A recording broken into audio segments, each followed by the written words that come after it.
Welcome, everyone, to another podcast. Today we have a special guest, Matthew Carauddo, or you might call him Diamond Dragons, a bunch of books that he's written behind him, as you see.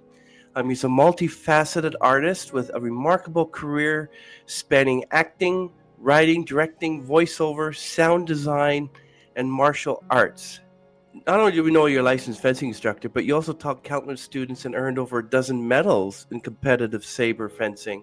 It's a long story. I was teaching as a very low level basic and mostly learning from a maestro, which just means master, at an academy of fencing in the San Jose, San Francisco Bay Area. And what I had first began with is I was just taking classes there. And I don't want to go on a big diatribe here because I know you're introducing me, but I'll be quick about it. I was just taking classes. Then I was there pretty often. Finally, the maestro of the academy just comes up to me and says, you know, you're really good with kids and everybody likes you here and da da. And he's just going on and on. He says, did you ever consider, teaching? And I'm like, no, never, not fencing, certainly not. But, I have a background in theater and performance and blah, blah, blah. He's like, well, you should consider it because, I'd be interested in, he kind of talked it up.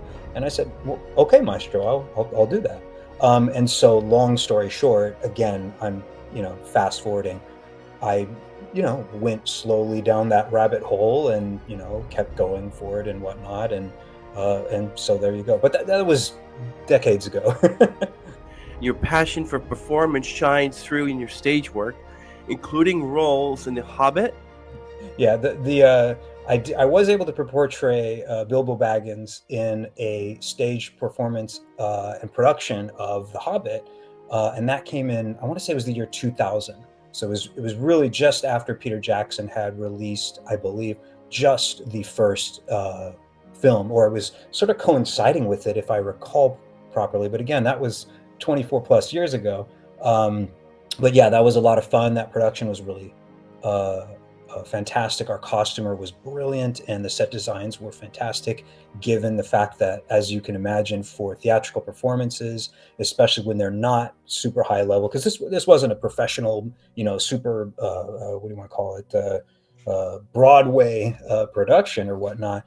Limited budgets, to work off of, but it was a lot of fun.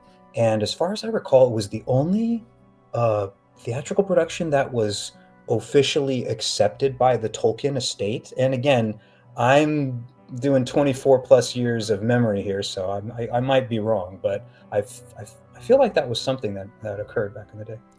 But you also have this innovative choreography for Star Wars inspired live saber combat shows through your Balance of Power series.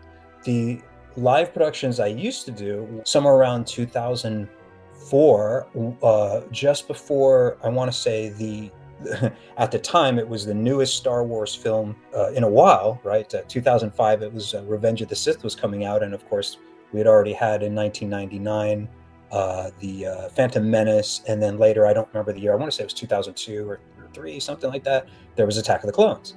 But then finally Revenge of the Sith was coming, and everybody kind of knew, aha, this is it. George Lucas said there will be no more films after this. Now remember, this is back in the day, so just don't worry about the present time right now. We're talking about 2004 and 5. And so, I don't know, it was just sort of on my mind, and I was fencing, I was competing, I was doing my things, playing some games too, video games, there were some Star Wars video games like Jedi Outcast, Jedi Academy, Dark Forces, whatever. There were a lot of fun, video games. And I'm just sitting there and I'm like, I don't think I've ever seen a live Star Wars style production. Long story short, I kind of decided, okay, I'm going to find out. I want to see if this is even possible. And at that time, again, understand that we're going way back here, obviously, minus 20 years. It was pretty difficult to have a very bright, glowing saber and not have it immediately be destroyed if you collided it with another one on stage. Most of them were very fragile. Either that or they were very dim.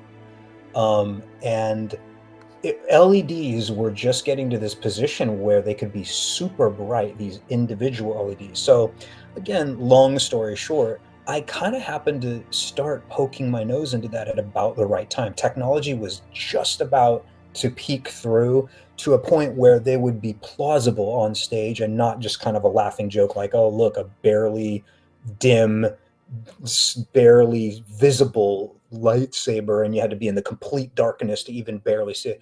They were significantly bright. And now, fast forward into the present time here, 2020s and all this kind of stuff. There's just a whole industry, all these underground industries, which is sort of where I got involved by meeting these different folks, sort of the underground saber community, if you will. And there were these small electronic lightsaber boards that Wow. not only powered the LEDs, but drove the sound and all this stuff that we would install in the lightsaber props. And, you got to fit all this damn electronics and wires and solder it all together, get that stuff in there, put a speaker in there, switches. It was kind of funny. It was kind of like having, 15 pounds of potatoes in a 5-pound bag to fit all these electronics.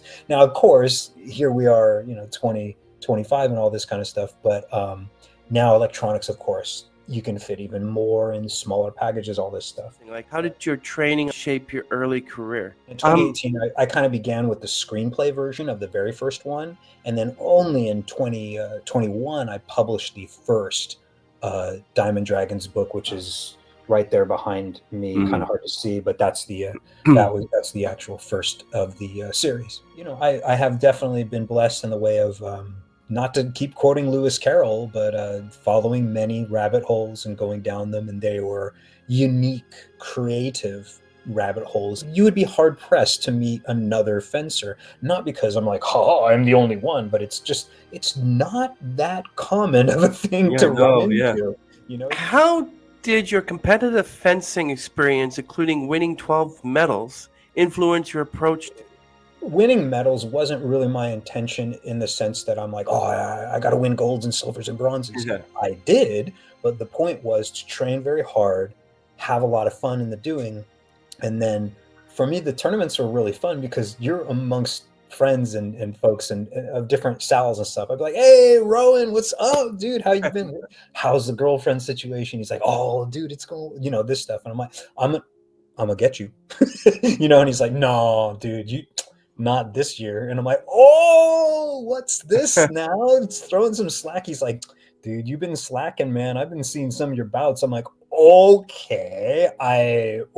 We would just do that. And then we would fence. And then, sometimes they win. Sometimes you win. Sometimes you're going to win against a different opponent because they don't have the same level of experience. And then more often than not, let me be honest with you, Chris, part of the way that you end up scoring medals is, part of my French, you get your ass handed to you most of the time. You want to fence against people who are better than you, which I often did in the training. Most everybody was better than me for the most part. I mean, for the 12 plus medals I got, there were plenty of tournaments where, I didn't place top 3.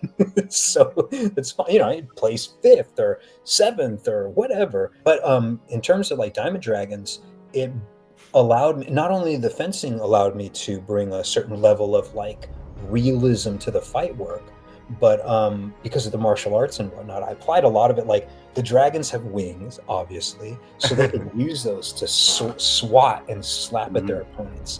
We have it where their tail is literally like a giant mace on a chain where they can just go. Yeah. Oh, yeah. So it's like, ooh, that's snazzy. Their jaws, their claws. And I have it where they're kind of sometimes performing aerobatic, if not acrobatic, moves in the air to like, do a flipping, twirling twist action, So they're not always, for example, spitting flames and ice and electricity and poison or whatever. They get caught in these clutches like a melee, battle. So you might think of it like, ooh, now they have to do these kind of martial, claws, and they're like, slash. Yeah. And you're like, oh my God, can you imagine what this would look like? And I'm like, I kind of do my best throughout the books to describe some of these situations, but then not go so much in detail where you get weighed down by it. You just learn, you're like, oh man, these guys came to fight. Like there's, when the fights happen, there's some serious going down, Okay. The work speaks for itself, and I feel that way about my own. Is if people visit the website diamond-dragons.com and they start poking around and they're watching some of the videos and they're looking at some of the chapter artwork teaser videos which I've made. And there are, by the way, as of the moment of this broadcast, 350 plus non-AI color illustrations, well, at least in the hardcover versions, that I'm proud to say I worked on almost all of those. I hired some artists to help me out with different things and whatnot. I always like bringing aboard other folks or whatever, but I had to do the bulk of these things myself. And just the cover designs, as you can see here in the background, and the video editing, the voiceover work. It's really more than just a Mm. series of books. It's really a universe that I'm trying to unfold to people slowly but surely. And It's amazing what you've done there. oh, thank you. It took time, and also I think this is the culmination of the fact that I have been involved in this upwards of 30 plus years and whatnot, acting and singing and sound design, fight choreography, directing projects, building electronic LED saber props that make sound, suiting up as Darth Vader, in a full costume with sound and craziness and sabers, doing fight work live and all this insanity. I mean, it was kind of that was a long day. Yeah, it's wonderful what you've done there though. Like, what was the initial spark for creating the Diamond Dragon saga? Like, how did it evolve from screenplay to book series? That's a good question. So first of all, I think we all love the idea of dragons in general. I suppose everybody's different. Maybe some people would say, "Oh, I don't like fantasy at all. I only like movies that are about humans." I'm like, that's fine. But those people aside, I'm not trying to denigrate anybody. I'm just saying is, for me, even when I was very young, I was like, man, I love all this cool fantasy stuff. It's just so cool to be that imaginative. And reading Lord of the Rings was awesome. Playing some video games, which, by the way, I incorporated a lot of shout outs and little hidden Easter eggs and subtle homages to all sorts of things. Not only Tolkien's Lord of the Rings, but I included a few from Peter Jackson's films. Little homages, hard to explain. Won't go into all the details, but like also from video games that I liked when I was a child, from a little well-known series called Ultima, which was made by a company called Origin Systems, and that was Richard Garriott and Oh Star yeah. Long, if I'm not mistaken. Uh, and anyway, there was also another series called Might and Magic, which later became Heroes of Might and Magic. But all these things I kind of would draw inspiration from. But dragons were always these kinds of mythical creatures that, if you check and you do your historical research, um, they're present in almost every society, So it's not like American dragons only, or Japanese dragons, or Chinese dragons only. It's like every society has some kind of weird flying lizard motif going on in their books and whatnot, and in their records. And so they've always carried this kind of cool mystique and also a level of intelligence that doesn't normally come with a lot of other creature types, you know um, so I kind of always went around that. I was like, if I'm going to do this is, before I even started writing the screenplay, I'm like, I want them to be intelligent. I want them to basically be, the Lord of the Rings type characters, but as dragons. And that's exactly what we get. We get this wonderful hero's journey, a very Joe Campbell-esque hero's journey, if you will. And for people who aren't familiar with Joseph Campbell in general, and how his importance has affected modern day cinema and whatnot, he essentially wrote the book on literally called The Hero's Journey by Joseph Campbell. And then he also wrote another book called The Hero of a Thousand Faces, which actually Mm. predated the Hero's Journey book that he wrote. I want to say he wrote The Hero's Journey in the 90s, and The Hero of a Thousand Faces is like 60s, 70s, I don't know. But anyway, there's always that young blank slate, right? That's our Luke, that's our Frodo, that's our um, Harry Potter, that's our Neo from the Matrix. I Yeah. mean, you name the hero's journeys, but those are four, or whatnot. And you always have that wise wizard, right? You have the Obi-Wan Kenobi, you have the Gandalf, you have Morpheus, and so on. Even what was it? The Hunger Games. Katniss had Haymitch, I think, who was played by Woody Harrelson. Brilliant actor. Yeah, and I So always thought that my favorite Shakespearean play, Merchant of Venice, had the guy Shylock. I always thought that Shylock was like a wizard type, godlike figure, but it was just a guy named Shylock. there you go. And I mean, now you're thinking with portals. Exactly, Chris. Like we have all these things that have predated even Shakespeare. I mean, let's just bring it up. I'll just say the word Beowulf. I mean, you Hmm. don't get any older in a way than that. But that's the one of the oldest medieval heroes' journeys. You got Grendel. What the hell is a Grendel? And you're like, it's a friggin' monster, man. Rawr. Gonna kill you, gonna eat everybody in the village. And you got Beowulf. And you can imagine, you're like, well, I wonder what Beowulf was like. I'm like, it was probably gonna be like Arnold Schwarzenegger, big old, huge base. I'm gonna beat you down. Grendel, I'm gonna find you. Then I'm gonna rip out your spine. Right? And that's the idea that some people often don't get, that they're seeing the same story. And I don't want to make that sound bad, by the way. The same story told many creative and different ways over and over again. And by the way, when I say it's the same story, I do not mean that it's a bad thing. It's like if I said, hey, Star Wars and Harry Potter are the same, and Harry Potter is the same as Lord of the Rings, and so on. Some people will get angry, and I'd be like, I don't mean it that way. I mean that the skeletal structure is very similar, if not the same, in the sense of the character archetypes. Again, like I said, the blank slate hero, the Mhm. wise wizard, the companions that go along with him or her, whatever, this kind of stuff like that. The grizzled old curmudgeon who's always like, you're not good enough. There's always that guy who's in, you suck. Every single thing, you guys suck. Oh, you're never gonna make it. Then finally, the hero does something really good, and they're like, all right, pretty good. It's always like that. And I've placed all of those characters in mind, but then also developed them in my own way. And again, I'm proud to say that I've done all this homework ahead of time so that I can do these things with competence. Not only that, but like I'm surprised at where my characters have taken me. I learn sometimes what they're going to do. They tell me things while I'm sitting there working on something, and then suddenly I'll be like, oh, that's a really good idea. What the hell? Right. Jackie should request this. Oh my god. Oh, what about and oh wait, this character should save that one, not the other one, which I first had in mind. It should be this one flies in and saves the day. Oh, that's spicy. I love it. So these kinds of things, these epiphanies will they will surprise me too. But I do tend to outline as much as possible. Again, in a very skeletal structure, and I feel that's important.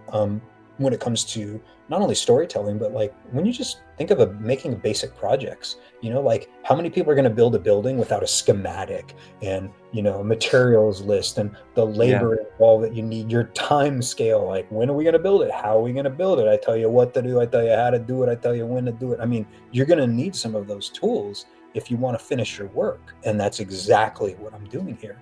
One book every year thus far. And, I've hit all my deadlines. Yeah. 2021 1, 2022 book 2, 2023 book, and so on. Yeah, I'm starting to write a series. It's about a girl named Maya. She's an android, Hmm. and she's got a pet squirrel. And I'm just trying to figure out what to do with her. Like I have all these ideas about time travel, or I think the thing is she has an iPhone and it's an app that opens up portals to parallel universes, and she ends up meeting an evil version of herself and a city known as Iron Spire, and an evil enemy. And I'm not really much into fantasy like you would, but I like the idea of science fiction and androids and like Detroit Become Human, my favorite game, right? I remember that game. I liked it quite a bit. I thought that was pretty exemplary writing. Kind of reminded me a little bit in the same stylistic choice and kind of mood as Heavy Rain. I don't know if you're familiar with Yeah, this one. yeah, I Yeah, remember Heavy Rain. I like that one too. yeah. Um, how do you manage to create a process of writing, illustrating, and composing music for Diamond Dragons simultaneously? That's a good question too. I will just say this. So first of all, I'm not totally the composer of all the music, but it's true that I often will It's hard to explain. I'll record my own vocals and do several layers of those, and then I can send these to some of my composers and say, I want to do something like this. And so, like the main Diamond Dragons theme, I'm the one who came up with the kind of 12 bar, um, four chord kind of um, mood and kind of feel that is. Um, and then from there, I have also created all these variations, record them, send them off to these composers.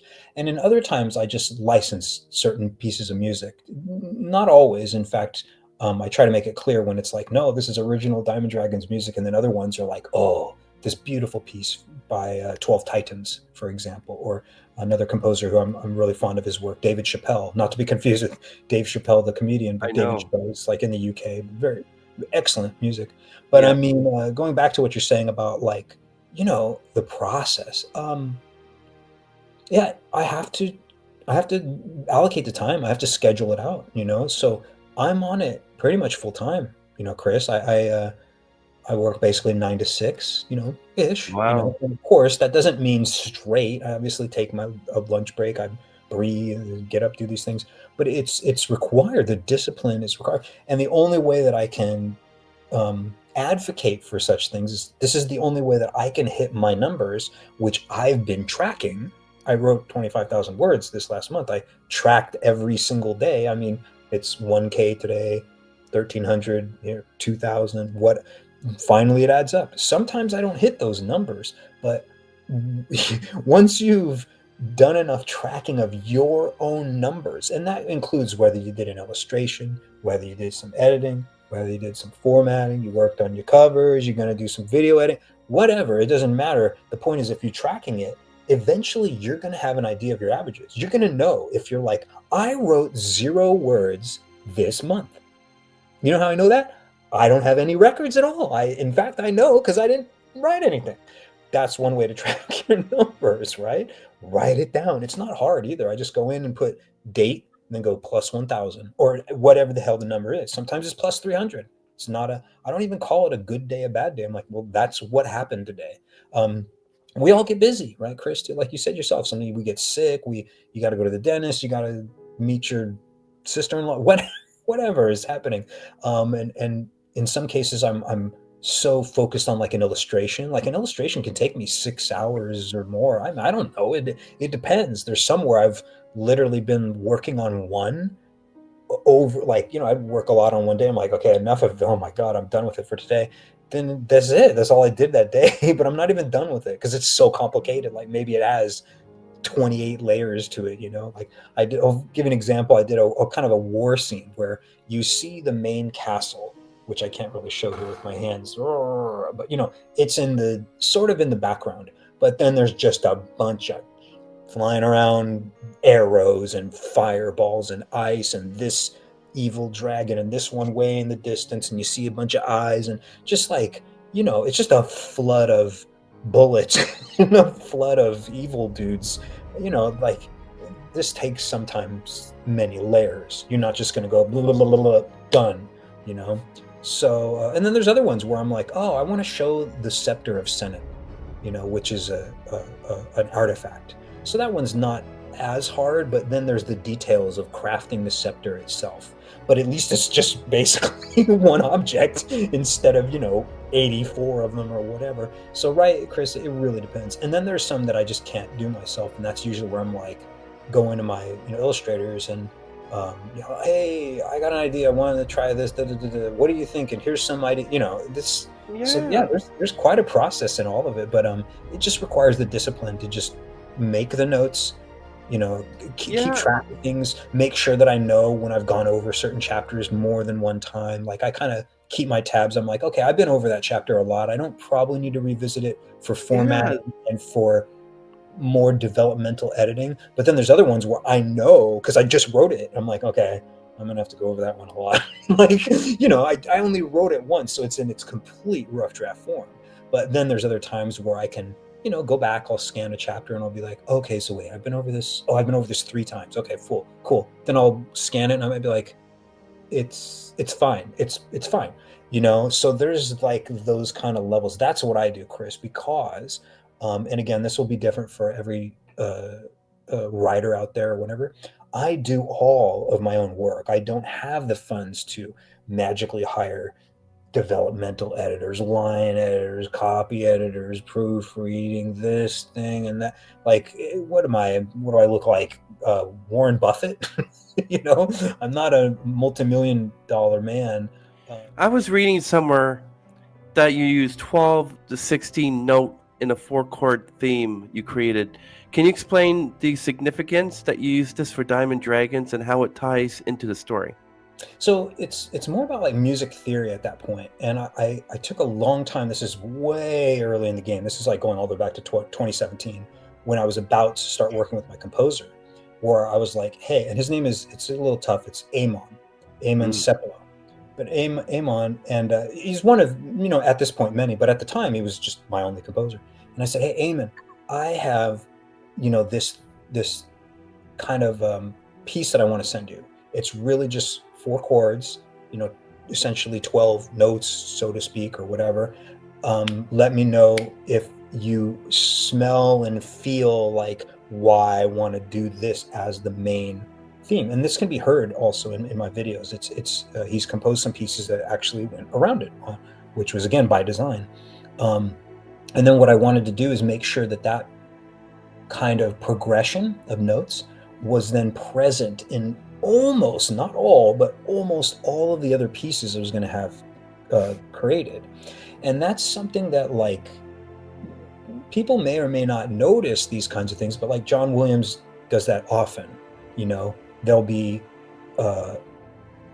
pieces of Luke's theme obviously embedded in other pieces of music for obvious reasons. And there's the kind of possibility for, of course, doing the morose versions of certain things, and then even the more triumphant versions, or the more like it's battle time kind of versions. So like, this is just kind of how I work, Chris, and it's hard to explain unless you've done like have you done a lot of music on your own or no? Or I wrote 4 songs with a friend of mine years ago, but I haven't released them yet. okay, well, there you go. Then at least you at least have some understanding of what I'm trying to say, that it's like we want some of these thematic underpinnings not only as literary underpinnings, but we can use the music to do the same thing. So the music helps tell the story. And let's be honest, although this is difficult for people who are writers to really wrap their heads around, because again, books are read and you don't have music playing throughout them. Music is most, if not at least 50% or more of the experience that you recall when you think of your favorite whatever video game, movie, pop song, or whatever, for obvious reasons. And people might say, well, duh. And I'm like, no, no, but listen to me. Even without the lyrics, if a piece of music has lyrics, you might just be in love with just the tune itself, and the tune might carry the story in a way that you're like, even if I didn't know the lyrics, would I feel the emotions of the story? And the answer is usually yes. I'll give you a good example is the score to Chrono Trigger, which is a fantastic game on its own, but ignoring the game altogether, if people listen to Chrono Trigger's wonderful score, and people can go look that up if they're like, what the hell is Chrono Trigger? It's okay if they don't know. It's fine. But I mean, if they just listen to the score and do nothing else, absolutely nothing else, no need for them to find out about it, they will be moved by the passion in the development of the music. So that's, Chris, that's basically where I'm going with it. And in time, people will be able to hear more of the music from Diamond Dragons. I'm actually just about to work with this one other composer who I wanted to work with for many years. I won't mention his name right now because I don't know if we'll actually go forward with it. But I've been trying to work with him for some years, and he's just been busy, a lot of stuff going on, and these things take time. But I did just create with in conjunction with another composer a piece for my Oceanic Dragons, which I wanted that piece to be otherworldly and completely separate and divided from the main Diamond Dragons theme. So that was a pleasure to get that, and I wanted that underwater feeling, as well as it being real majestic and like magical. So that was a lot of fun, and that's basically it's called the Meyagi's theme, because the Meyagi, which is hard to explain what the hell's a Meyagi, is basically oceanic dragons. So, how do you decide which scenes or characters to illustrate, and what's your process for creating or adapting these visuals? Yeah, that's a really good question, Chris. I appreciate you asking that one too. When I'm writing, if I get to a point where I'm like, man, I'm gonna describe this, obviously, but it would be so much more powerful if they can see this thing. That's the general stuff. You can think of it like if I'm on a diving board, that's my diving off point. But then Mm. there's sometimes where I get surprised myself, where I'll just be working, I'll be doing some, the scene is long past, long past, long past. And I don't even know what I'm doing. I might even be half asleep and I'll be like, oh my God, oh my God, I need an image of the crossbows with this thing and that. Oh my God, what the is wrong with me? Why did I not do that? And that might be like 4 chapters ago. That I finished all that some time ago. I haven't really thought about those chapters in a while. Maybe I did a little editing here or there, but I haven't thought about them. So I'll go back. So that can happen. And then there's other times where it's like a bookmark one. Like I have one right now. There's a character. I don't want to reveal her name now. I guess I could. It doesn't really matter. But in Diamond Dragons 5, there's a crazy new character, just stratospheric, insane in terms of like what the character represents. And I've been working with my illustrator and saying, hey, we want to take about 6 months to a year on this one. Like take your bloody time, you know. So, and she just got back to me some things, and we went back and forth. We had like an hour-long meeting and stuff, video stream, and I'm like, I like where this is going, but yeah, we can there's this idea. So I'm like, I trust your judgment, but keep going on these things. I'm like, on these other things, I might say, okay, I don't think we want to pursue that one. I don't think that's the thing. But I always try to give, whether I'm doing the illustration or if I'm doing it with someone else, I want to involve all the details that, like, even if you don't see them, they're there.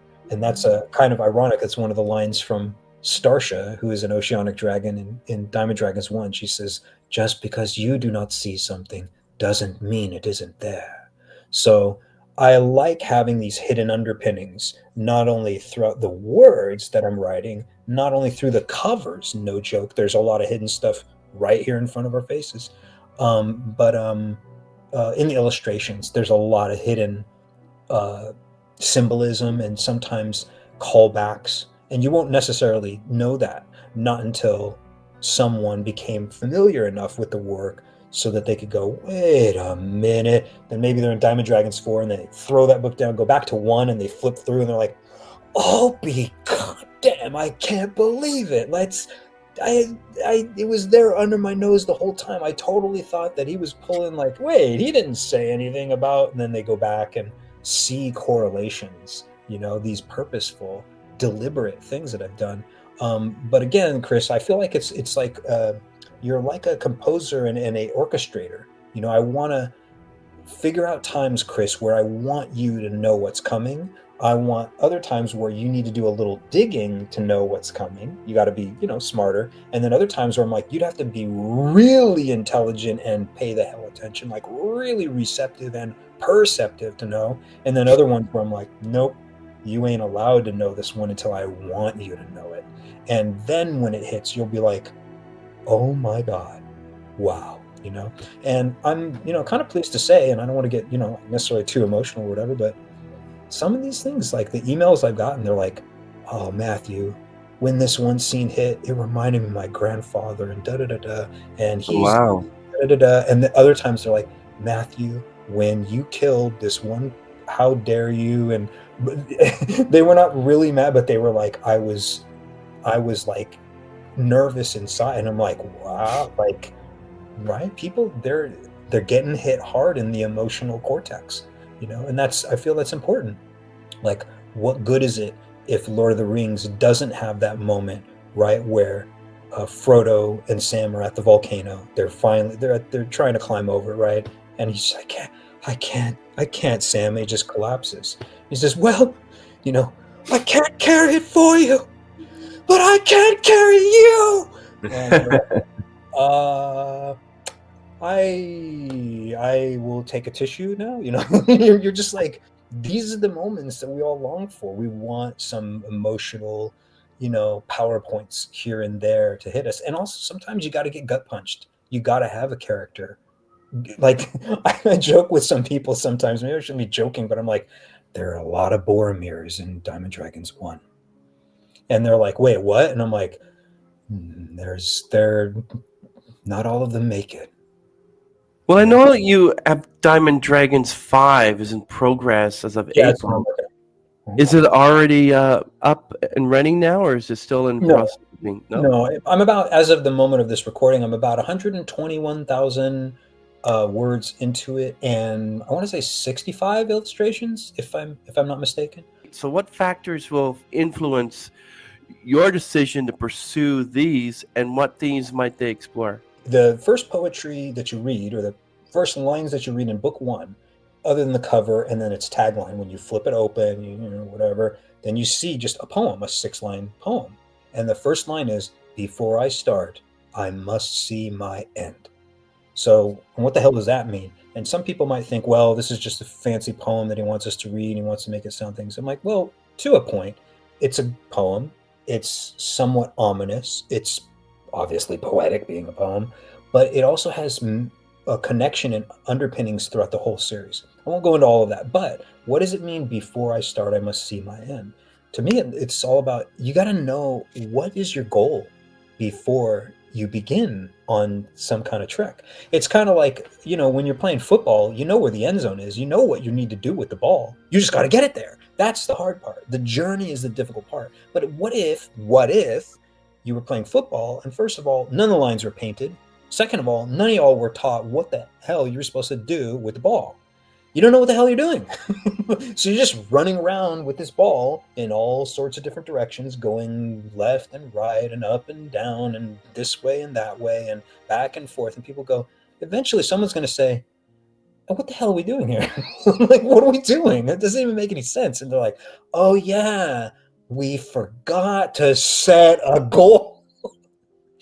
So if I don't have an end for Diamond Dragon 7, I probably am not going to write it. And if I don't have an end for 8, I'm probably not going to write that. And also, I don't know if I want to do a 7 if I don't have an end for an 8. Do you understand where I'm getting at now? Mm-hmm. So I kind of quasi maybe have beginnings and ends for 7 and 8, but they're not strong enough at this point in the game plan for me to go, absolutely, this is happening. Oh my God, these are strong ideas. They're powerful and they really work. I don't want to be that person just going, oh, I just keep writing books because I don't want to stop. And my characters, I need to keep them alive forever. You're like, ooh, that's a terrible way to do storytelling. Like, that's when you start seeing the sequelitis problem, where you're like, oh God, please, not another, whatever name 8, or 9. I don't work that way. I look at it like, if I have a competent, good, smart, and also different story, then I'm going to do that. Diamond Dragons 1 and 2, they're not the same story. Not even 3 is. 4 has this cool curve around where all the first 3 boil into 4, and again, that was by design. Almost back in the, like, all the way to 2021 is when I was like, ooh, I know what I want to do for the end of 4. And I even posted a video about it so people can go check if they need to.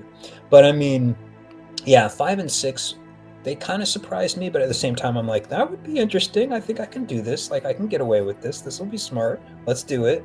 And then after that, I'm like, I don't want to make any promises until maybe I'm either closer to being done with either 5 or into 6. And then I'll be like, I think I know what I want to do with 7 and 8, but we'll see. I don't know. It would be smart for me to do it as 8, though. And there's a reason for that, which I won't go to. Are you telling me that if I wanted to do book 1 of Maya as an android with her pet squirrel, I have to think of the ending towards it as well, where it's supposed to go? I'm not telling you anything, only because, right, we're all individuals, Chris, and we have, I'll quote my own book again. The tagline to book 1 is, time is the only resource for which no creature may bargain. And we all have our own time on what we want to do, what we don't want to do, what we're going to try to accomplish, what we're going to see, whatever. But I always look at it like this. It's like, if you don't have a game plan, if you don't know where you're going, how are you going to get there? kind of makes sense when you really think of it that way. Same thing, by the way, for characters. I see, for example, on forums, often people will post these things. Hey guys, I've been writing and da da da da. It's like, I don't want to say this is the same old story, but I'll hear this a lot. And they'll say basically this, but I'm lost now. My characters are wandering and I'm not really sure. And they're kind of going off. And I'm just, some things are kind of fun and exciting, but I'm just not. And I'm like, do you know your end? And they'll be like, wait, what? And I'm like, do you know the general ending to your story? And they'll be like, well, of course I don't. What the hell? Who do you think you are? And how dare you attack me? And I'm like, I'm not attacking you. I'm just asking you, do you know the ending of your story? And they're like, I don't. And I'm like, well, you might consider that idea. And then I'll share this one last thing on it. And then, you can ask whatever else you want, because I don't want to hang on this, because it's only one way to approach writing. There's I don't want to say an old book, but a book that I encountered in the 90s when I was studying theater and Shakespeare's, scripts and screenplays and theatrical, whatever, Oedipus Rex and, Aristophanes, these lots of different things, Aristophanes scripts and stuff. Anyway, and the book was called Backwards and Forwards by David Ball. But yeah, I had it in the 90s. It does what the cover says. It's asking you to look from the back, the end of your story, and then say, well, what got you to that last scene? And then it required this scene. Well, how the hell did we get to that scene? And okay, let's go a little back. And how did we get? And he's like, if you do that, he says, you don't have to be anal about it and be like, I'm going to write everything backwards. But he's like, it's probably helpful if you know what is the impetus that makes your characters go to the next level. Why do they go upstairs and instead of staying where they are? Why do they go to Turkey? Yeah, actually, some movies, the scenes are shot out of like the person I can't do in the movie. Okay, so we'll shoot your scenes first, you know? I would say that's different, Chris, but I mean, I know what you're saying is it's true that some films, they not only shoot out of order, but sometimes they're not even done with the damn script. They don't even know. And I think, by the way, that can be a disaster when they don't have the script. The shooting out of order is expected. You shoot all the New York scenes when you're in New York, even if you say, well, don't we begin in New York, in the mid, he flies back there to see Chelsea, but then at the end, we're back in New York and all is well. And like, well, we're going to shoot them beginning, middle, and end all at once. They're like, aren't we gonna have to cut Ethan Hawke's hair or whatever? And you're like, oh right, okay, we'll wig him for one. Like, you got a plan. But anyway, that aside, all that David Ball was saying with Backwards and Forwards was to think, what's the impetus, Chris? How did you get to work? Oh, well, obviously you drove there, but why did you drive there? You did this thing. How did you get? Oh, you used your car. Where was your car before that? So the point, and it's not so banal as that. It has to do with, if you get forced into a situation, they hold a gun to your head and they say, Chris, we have your wife in a warehouse. If you ever want to see her again, you're going to do exactly what we say. So then it's like, how do we get to this ending? So I always feel that if you know the ending, and I don't mean you got to be perfect in like every single detail. I'm just saying is, if you know the general ending, the scenes you're going to be writing are going to hopefully keep gravitating right on towards that eventual end that you really desire.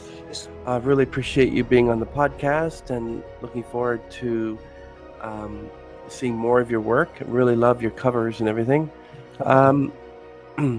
So any last words of advice to up-and-coming writers and actors, or maybe one piece of advice for everyone there? Well, first I'll just say thanks for having me aboard. I always love doing these kinds of things, and it's a great pleasure and a blessing to speak with other creators and artists about storytelling in general, because isn't that what we kind of all aspire towards? So yeah, my advice is, you better care. You only have so many hours remaining until it's over. And I'm not necessarily trying to be dramatic about it, like you're gonna die. We all are. But I even just mean, like, if you don't start working on the project that you love the most, or projects, plural, when the hell are you gonna do it? Like, what are you waiting for? Christmas? So it's like, you better get on it. But thank you so much. I really appreciate it. My pleasure. Being on the podcast. Thank you so much, Matthew. And okay, everyone, everything will be linked down below. And we're going to end the stream right there, Matthew. Thank you, everyone.